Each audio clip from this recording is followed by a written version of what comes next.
اللہ نے اپنا کلام اسی لیے بھیجا ہے کہ ہم رستہ نہ بھٹکیں۔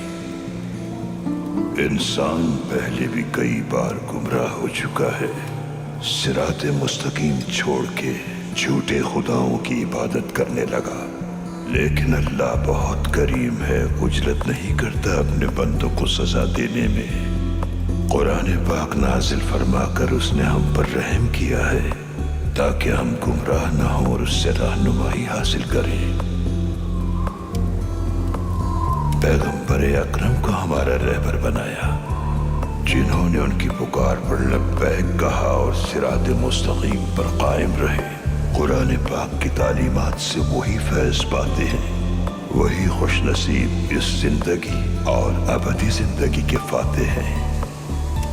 صبر کرتا ہوں بہت، گرچہ ناموافق حالات میں فیصلے کرنا بہت مشکل تھا، لیکن پھر بھی خود کو تنہا محسوس نہیں کیا۔